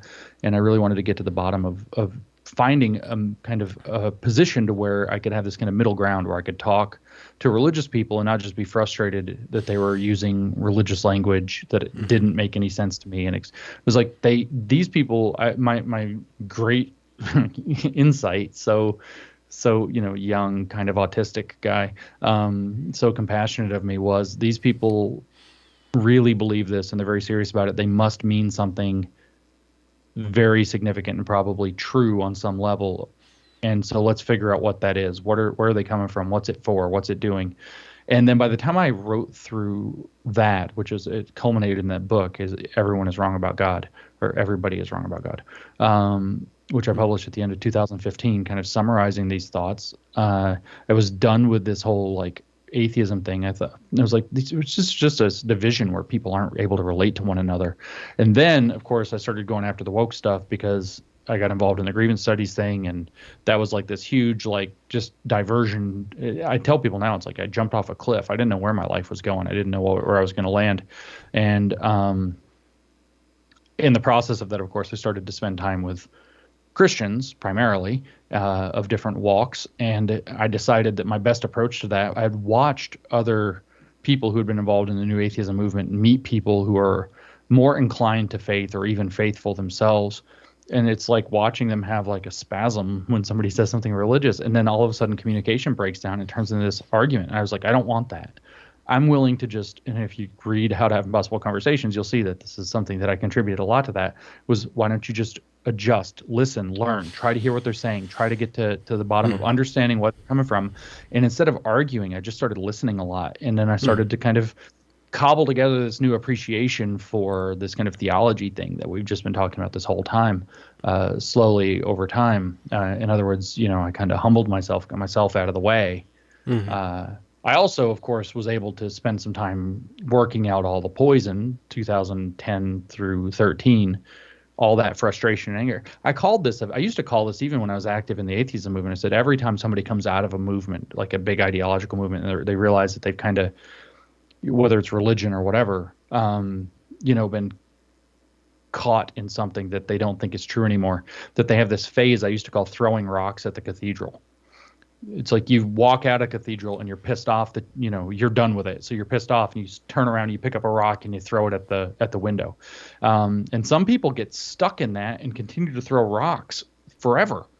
And I think that most people, if you were in a cult or something and you left the cult, I think you're going to be pissed off at the cult. And if you watch videos of people who've left fundamentalist churches or who've left, literal cults or whatever, you'll see that they have this YouTuber phase for a year or a year and a half where all they do is make relentless videos about how wrong that thing is.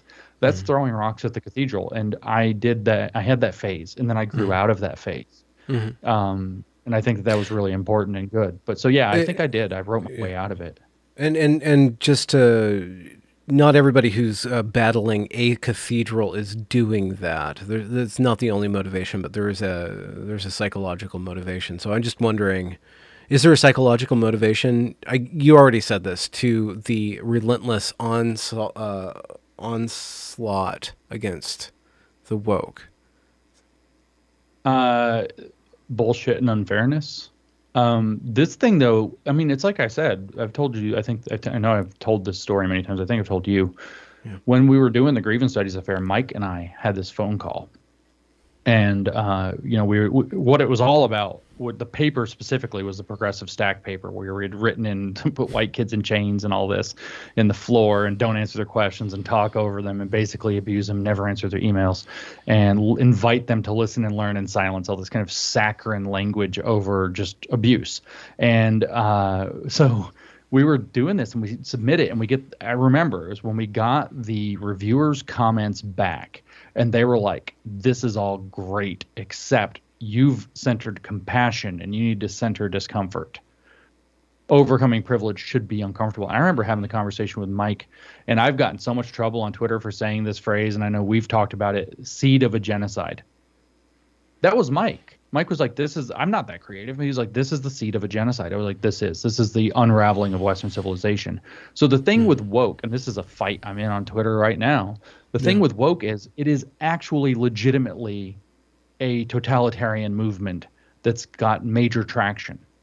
And so even at this point, it's like, why am I all out against that? Because as my bio on Twitter accurately says, and I get mocked for this, I am against totalitarianism in all forms. I'm against theocracies. I'm against communism. I'm against fascism. I'm against totalitarianism of any kind. Why? Because at the fundamental root of it, I want to be able to live the life that I want to live. I want to make my own mistakes. I want to do my own research. I want to do the best that I can. And I am happy to take advice. I'm happy to consult experts. I'm happy to, try to learn and to defer to greater experience or wisdom.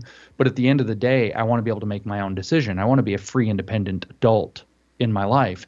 And I actually want that for everybody. And that's never the case in a totalitarian system. And then that's if a totalitarian system worked. They don't work. They turn into nightmares where you're going to see a seed of a genocide is not incorrect. Depending on how you count it, you could actually say that we're over 100,000 deaths into a genocide right now, depending on what you categorize as what the things that are actually happening around us in the world. In order to pull off the Great Reset, we'll have to use the pandemic, blah, blah, blah, blah, blah. Yeah, we've got how many 100,000 dead when they could have been taking that thing you're not allowed to say on YouTube. Pause for a moment. Pause. I'm gonna ask a super Rhymes chat. with apple pectin. That stuff's great in your bubble gum. Where do you put that? You put that in your pie crust or something? Jelly. Jelly. It's in all the jellies. This is from a while back, but I want to give the super chats time in the sun. So super chat. Previously, I believe he's talking to you. You said to leave politics out of work. I linked my coworkers to the 1948 Declaration of Human Rights and recommended they read it for COVID. It was considered political. How can we beat this repressive tolerance? That's from Omega Cyrus. It's not easy. So this is the fundamental trick that they're using right now. That fundamental trick is that they believe everything is inherently political, and the goal is to politicize everything. And so you say, here's this thing you should read, the Universal Declaration of Human Rights. And they're like, oh, that's being political. Because for them, everything is political. And it's all, this is their ideology, is that everything is politics, and everything is politics that have been organized by the people who have advantage to maintain their advantage unfairly over the oppressed. How do you beat this? The only things I know how to tell you are that I said from the beginning. Mr. Nana and I agreed from the beginning.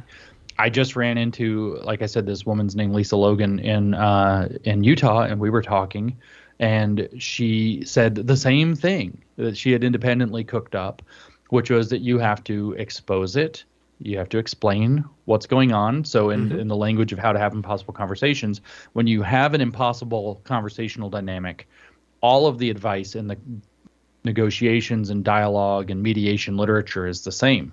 It is when you hit an impossible conversational situation, you have to step out of that and you name the dynamic. So you change the conversation about whatever you're talking about to talking about why the conversation's gone off the rails. So you need to be able to expose that this repressive tolerance is happening, this rampant politicization of everything. You need to be able to then explain why that's going on and to step away and to name the dynamic and talk about the dynamic instead. And then you have to be able to propose and offer alternatives. So offer alternatives or articulate alternatives was my original EEAA alliterative formulation. Expose, explain, articulate alternatives. Lisa's a little bit more base than I was. Hers was expose, explain, eradicate. And I'm like, hell yeah, bring the fire. Love it when moms go nuclear. Oh my God, I love a nuclear mom. Do you have any thoughts on Paul Singer taking over Twitter? Paul Singer? This is Okie Dokie. He's asking about Paul Singer. I wonder if that's the new head of Twitter. I thought that there was the other guy whose name I can't ever remember or pronounce. Twitter is probably about to make a series of very bad decisions. Believe it or not, Jack, I think, he's a bit woke, but I think Jack was always a bit of a left libertarian. And I think he really did at least nominally believe in free speech, et cetera. And now the whoever's in charge now doesn't. But it's really interesting, though, because the first salvo in this new war, besides that there's like stock prices tanking, and they had some kind of a purge, I guess, the other day. I don't know if that's true or not. But of employees or of accounts? Of accounts. And those could be bots and things, so you never know. But the first kind of thing that they've done, I see Antifa as the ones that are flipping out because they were doxing people, obviously, and so now Antifa is like flipping out, like, oh my God, Twitter's totalitarian now. The first rule that dropped the day that the crown changed heads was that you're not allowed to post pictures of people without their consent, which is basically unless they're public figures or some vague thing. Yeah, and they even said that the purpose was to protect activists and dissidents. When I'm like, oh shit, this is repressive tolerance all over again. But then so far, the only people that I know of who've gotten in any trouble for it are Antifa, which is like, maybe they'll figure out their formula better later for whatever they want to do, but I don't know. I'm not going to make any predictions. I'm just going to continue to use Twitter as the tool. I get in trouble on Twitter all the time. I think I'm in violation of German law again. I just got kicked off of Twitter for calling people groomers. That was right before I went to Delaware. I forgot. I had 2 other adventures this month that I didn't even cover. That's how busy my month was. I went to Liberty University, by the way. We should just call these live streams James Travelogue. I know. That's where I talked to Eric Metaxas, was at Liberty University. So I don't know if I'm the first atheist to get to have spoken at Liberty University, but I certainly did that. And did you get to speak at Liberty? I did. At Liberty? On campus. And then I went to Delaware right before Thanksgiving so that we could do a talk in Brandon's neighborhood. And we talked about how bad woke is right there in Brandon's community. In the Scranton? In the Wilmington. Okay. I thought it was from Scranton. Or he is, but he lives in Wilmington, Delaware now. Delaware is really pretty, by the way. Very, very pretty. At this time of year, or like probably a few weeks ago? 3 weeks ago. Yeah. 3 weeks ago. Now it's probably winter ugly, but New England. I was also, the place where I was staying had a sauna and a swimming pool. Ooh. And so we were nuking ourselves. This is profound. Everybody should try this. We were sitting in the sauna for half an hour at like 140 and cooking ourselves. And then we'd go straight out of the sauna, straight into that 40-degree swimming pool. Yeah. That is cold. It's called a Norwegian bath. There's actually a technical term. We were calling it fry and freeze. And in your Southern fashion. This is the Chick-fil-A version. Yeah. And I'll tell you, based on my own lived experience, it will take a hangover away immediately. I've never seen a more effective hangover eraser, and I tried it 3 times with 3 different hangovers. Wow. Yeah, works great. You should get a house in Delaware just for this explicit purpose. I'm gonna get this thing. We're gonna get this thing that's called a cold plunge, or it's actually like a hot tub that can be hot or cold. Oh, Like over the And course of minutes, like a wine. no, probably not minutes. Okay. So No, again, that'd be a lot of I'm energy. gonna like I'm totally like I'm gonna set money aside. I'm gonna get a sauna and that cold water thing, and I'm gonna do this. It is profound. I think it is probably one of the most magically healthy things I've ever done. This is the oddest question I've ever had a super chat for, and it sounds like kind of personal, so you don't have to answer it. But it's from Christopher Nicholson. Okay. James, did you know someone named Katie Hedrick at Maryville High School? He's a Knoxvillian, and he's her fifth cousin and good friends with her older brother. Katie Hedrick. I definitely went to Maryville High School. There were definitely Hedricks there. It's been 20-something years. Here's a funny experience. I don't know. I don't remember if I knew Katie Hedrick. It's definitely possible. What I do know is that I looked through my senior yearbook. I don't know. Wait, were you in the same high school class as Abram Kendi? Is that the twist? Is this the final twist? No, definitely not. Okay. And so I looked through my high school yearbook, my senior yearbook, about a year and a half ago, and I was like, I remember like 9 of these people. Like, what happened? Like, these are people I've never seen in my life. And I remember being very proud. My best friend, as it turned out, when we had graduation, sat direct, because it's alphabetical, right? So it's just totally random luck that we had to sit alphabetically so we could go across the stage alphabetically, in a line. And so my best friend, it turned out, sat directly behind me at graduation. His last name started with a W. And so there were 208 people in my graduating class when we actually graduated. And we remarked about it because we were friends and we talked about these things. There were 3 people exactly who were like, who is that? We'd never seen that person before. So I knew 205 out of those 208 people when I graduated by, would have gone up to them by sight. And I said 9, but it's probably like 29, 30 people who's like, I don't remember their names. I don't remember their faces. Like, totally, like my dissertation or whatever when I did my PhD, like high school people, delete, need room for math, and now it's like math, delete, need room, like that hard drive has been written over a few times now. with Marcuse, like, what are you doing to your poor brain? I know. You're going to be like the world's foremost scholar on Marcuse. I might. Somebody's gonna like some university is gonna give you like the honorary doctorate in Marcuse studies. That would be awesome. I still need one in freaking gender studies for the grievance studies affair. I definitely want one for what it's worth. But yeah, so it. Katie Hedrick, it rings a bell is the best I can give you. I'm glad to know that she's still out there and has friends.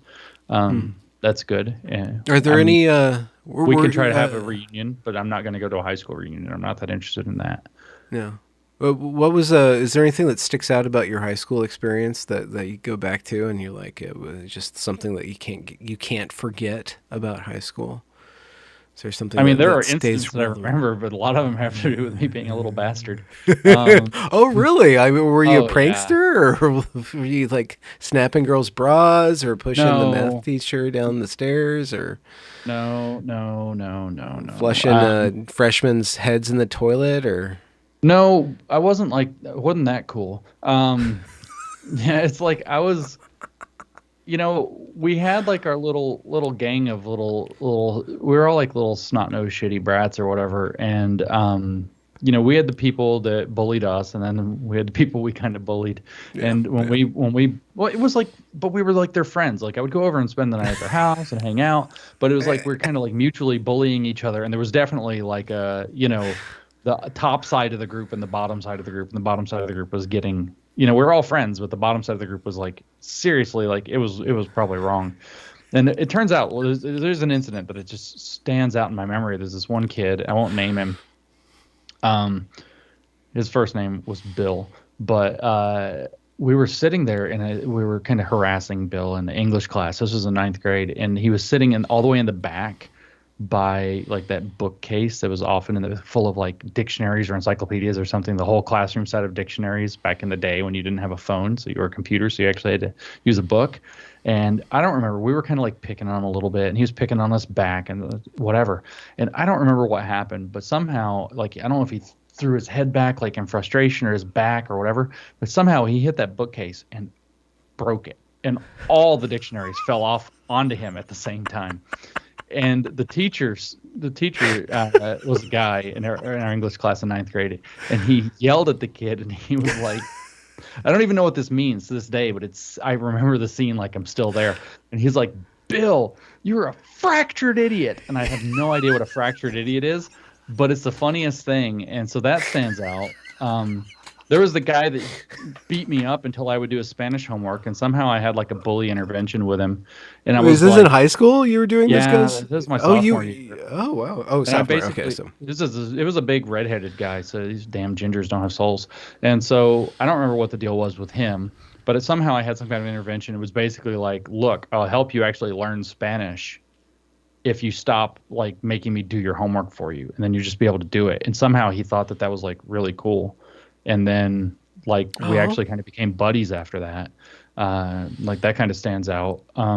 You know, were you a gearhead? Did you have like a weird boyish hobby during that time? No, I was a nerd.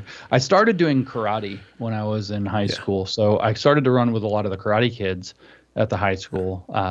It was really kind of cool. There's this one kid that was picking on me one day. He found out I was doing karate. I was like, getting up toward my green belt or something, low on the scale. He found out I was doing karate, and he started like, obviously I didn't want to get in a fight and get thrown out of school or suspended or whatever. So he starts like bullying and picking at me in the stairwell. And I was like, I'm not going to fight you. I'm not going to fight you. I remember that kid's name too. I could make a meme about him and just blow him up these days.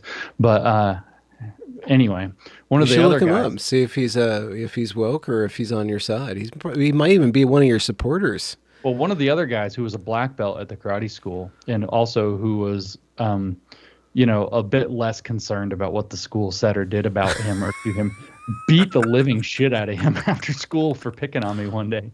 That was pretty awesome. Had some solidarity with the karate school kids. I didn't beat him up. I probably could have, but I didn't. I was terrified I was going to get suspended. I was totally like, I followed every possible rule you could possibly imagine. Oh, really? When did you start to break rules then? I mean, it depends, because like, what do you mean by breaking rules? I was definitely bending the rules at home all the time since I was like very young. So here's a story from my very young childhood my mom likes to tell. Give you an idea, picture of how I follow rules and what I think about arbitrary power.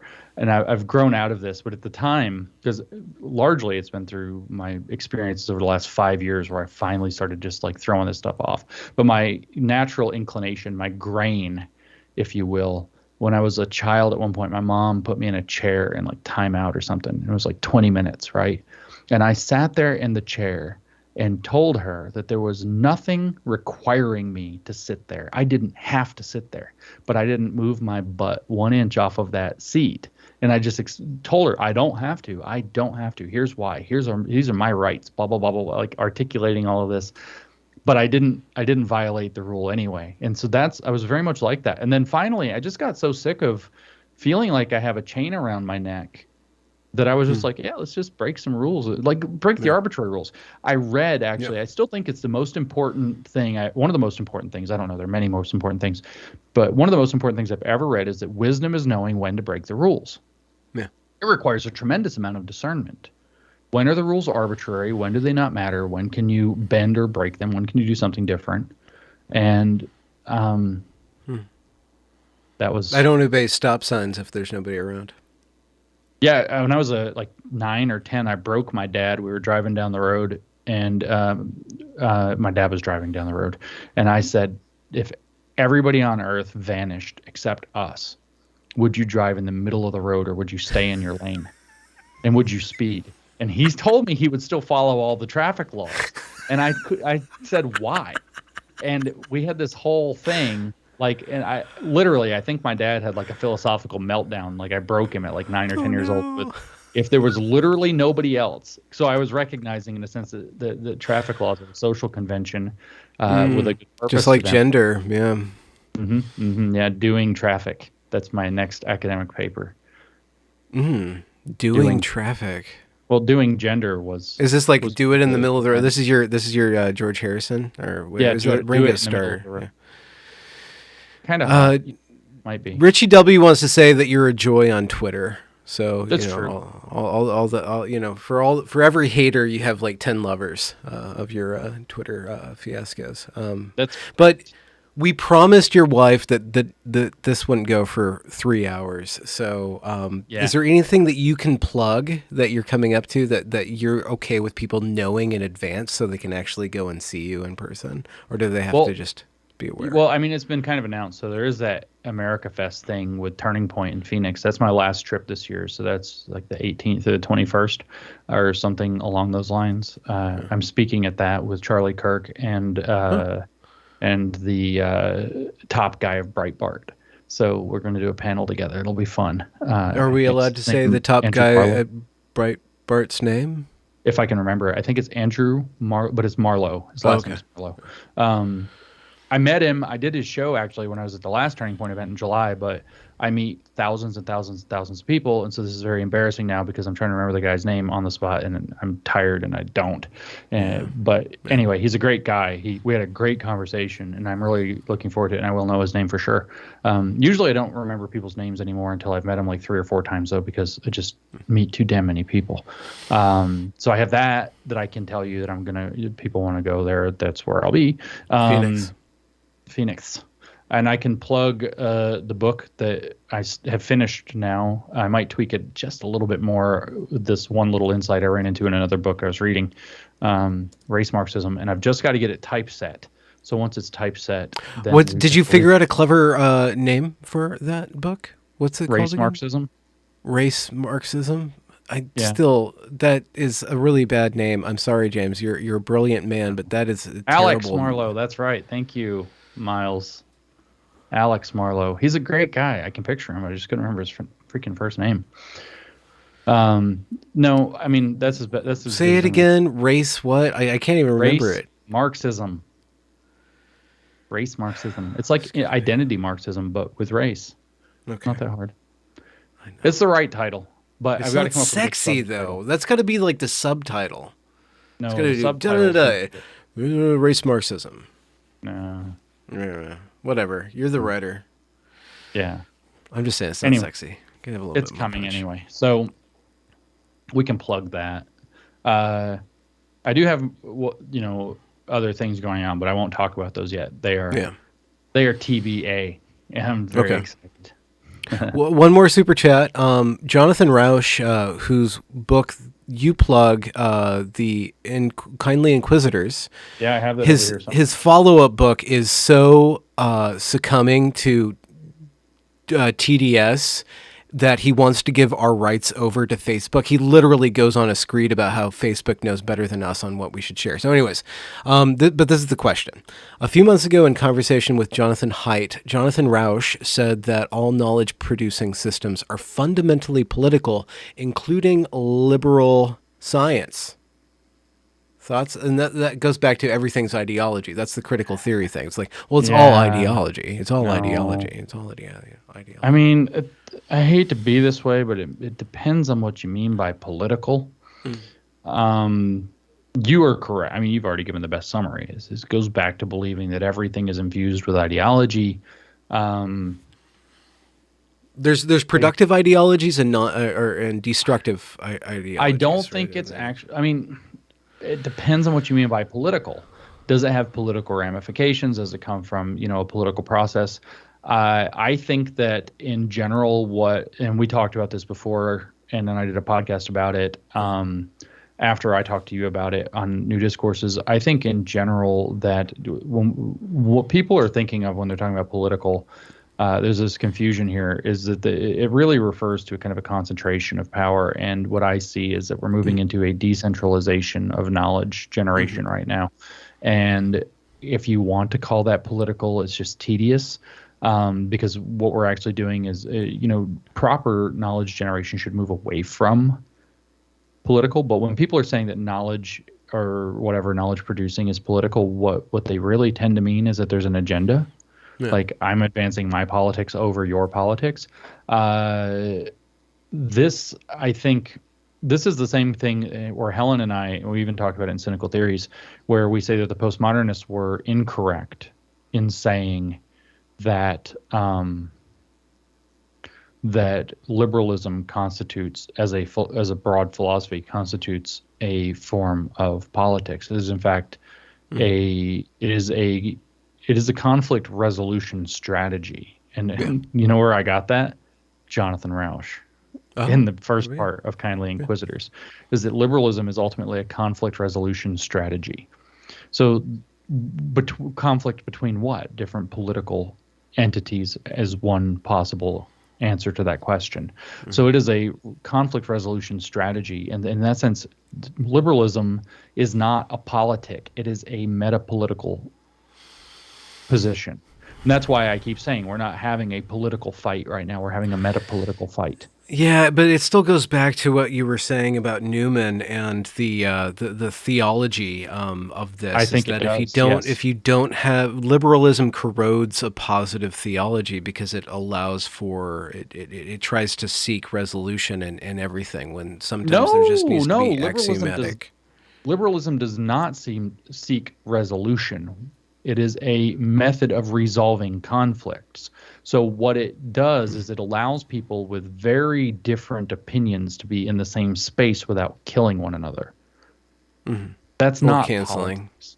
Yes. Or terminating, as CNN would say, of Chris Cuomo. A robust pluralistic theological space would have Catholics and Protestants of different stripes and Muslims and Buddhists and Taoists and, Zoroastrians or whatever else, all in this, able to have a dialogue where every single person, and an atheist too, could all come in, a scientist, whatever, we could all come in, we could all argue our own points of view about these things, discuss them, debate them. It could be extremely lively. None of us attack one another physically. None of us go after each other's family. And every one of us, inconceivably, no resolutions necessary. Every one of us could go away strengthened in what we believed when we came into the room and deepened in what we believed in the room. And the point is that what happened in the room didn't result in, the kinds of things that we usually refer to as violence or conflict. We didn't fight. We argued. We debated. We discussed. We didn't punch anybody. We didn't go kidnap somebody's wife. We did, and hold their family hostage. We didn't throw somebody out of their house and home so that we can leverage them. It is the view that liberalism really, from Locke, boils down to having the inalienable rights to life. Nobody can kill you because you have the wrong view. To liberty, nobody can imprison you because you have the wrong view. And property, nobody can starve you or put you out into the streets because you have the wrong view. That's basically it. I think that this has been the weakness here is that that has been capitalized upon is that freedom of conscience, and it needs to be articulated absolutely that I have an inalienable right to my own conscience. And then that's supposed to be what's secured by those three, though. But also, and this is the one that postmodernism and even critical theory have eroded, is I should have a fundamental right to my intentions. They don't get to paper over what I meant. When I said blah, blah, blah about XYZ, they don't get to come in and step over me and say what you really were saying was, or what you really mean was.